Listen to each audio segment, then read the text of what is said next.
Det handler om i dag, det er, at vi har skrevet 2 strategier. En strategi for, hvordan vi bruger telemedicin på hospitalerne og mellem hospitalerne og patienterne. Og vi har lavet en strategi for patient empowerment. Og så gælder det om, at vi gerne vil have, at de her strategier, som jo blot er ord endnu, til at blive handlinger. Og det er det, vi har inviteret bredt til i dag. Det er at få nogle af sundhedsvæsenets interessenter til at fortælle os, hvordan kommer vi fra en strategi om telemedicin og patient empowerment til noget, som vi kan bruge til at blive konkrete resultater og konkret bedre behandling. Når vi i dag lancerer 2 nye strategier, telemedicin, patient empowerment, ja, så er vi jo også med til at sende det signal om, at strategierne er vigtige for det samlede sundhedsvæsen.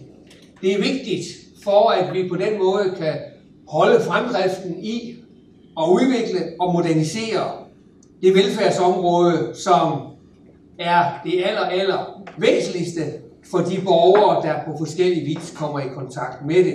Den her projektgruppe fundet 4 konkrete områder, og dem kommer jeg lidt nærmere ind på, men det er dem, vi gerne skal arbejde videre med. Det er områder, som hver gerne skulle bidrage til IT-understøttet empowerment. Det bliver mere og mere tydeligt, at i virkeligheden så bør IT indtænkes.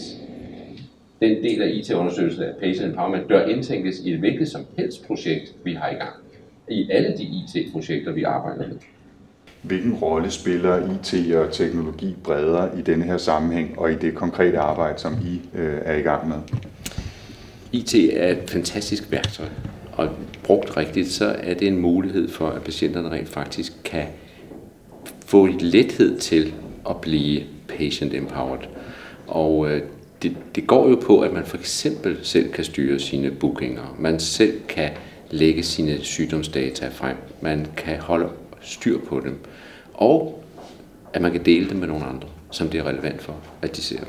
Selvom der i strategien også står, at det her handler om effektivisering og bedst udnyttelse af ressourcerne og sådan noget, så er det ikke noget, man får trukket ned over hovedet, hvis man ikke er interesseret i at udnytte alle mulighederne for eksempel.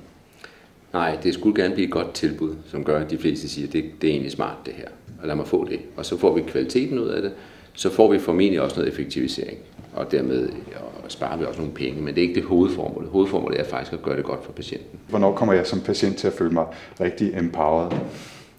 Jeg tror faktisk, det kommer en gradvis udvikling. Det kommer over tid lige så stille, så vil der blive flere og flere digitale løsninger på oplysninger om grundhelbredet, inden man kommer ind til sin egen læge, eller inden man kommer på hospitalet, sådan så man har svaret på en del af tingene. Hvordan er borgerne klar til det i dag?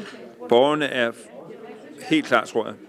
Altså, borgere har altid været glade for at blive hjemme og ikke at komme på hospitalet, så det tror jeg ikke er noget problem. Udfordringen ligger selvfølgelig i, at man skal være sikker på, at man kan give en lige så kvalificeret behandling og diagnose, når man ser tingene på afstand, frem for når man sidder over for patienten.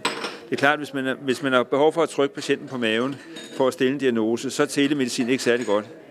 Men i masser af situationer kan man godt klare sig. Men det er det, der er frygten, det er, at man simpelthen ikke kan stille en kvalificeret diagnose, fordi man ikke har de samme oplysninger om patienten, som når man sidder lige over for hinanden. Du snakker selv noget om, at man skal være meget bevidst, om det er en tillægsydelse, eller om det faktisk kan spare nogle penge. Kan du sige lidt mere om det? Det kan jeg godt sige. For eksempel, hvis man har en kronisk sygdom, lad os bare sige, at man har lidt lungebetændelse, og man i øvrigt klarer sig meget godt og kommer til et par kontroller. Hvis man om året på hospitalet, hvis man så pludselig får et telemedicinsk tilbud, og man stadigvæk skal komme til sine kontroller på hospitalet, så er det jo en tryghedsskabende foranstaltning hos patienten, men det sparer ikke nogen penge, fordi hvis man skal ofre noget, så skulle man i virkeligheden kunne sige, jamen, så behøver patienten ikke at komme til kontrol mere. Men det er også tit og oftest noget, man meget nødt vil indføre. Ikke? Så man skal virkelig være opmærksom på, at når man sætter noget til, så skal man skære noget fra. Ellers bliver det bare en udgift. Og det kan være fair nok, fordi det er en kvalitetsøgning, men så skal man bare kalde det, så alle ved, at det koster flere penge. Vi skal jo også passe på, at man ved at måle hele tiden på patienten, ligesom fastholder dem i deres sygdomsrolle. Mange patienter vil jo rigtig gerne være raske og klare sig faktisk udmærket, ikke? Men hvis de pludselig får tilkoblet et apparat, som de skal gå med hele tiden, så kan det godt være, at de begynder at føle sig syge også. Så der er altså nogle hårde, fine balancer i den udfordring.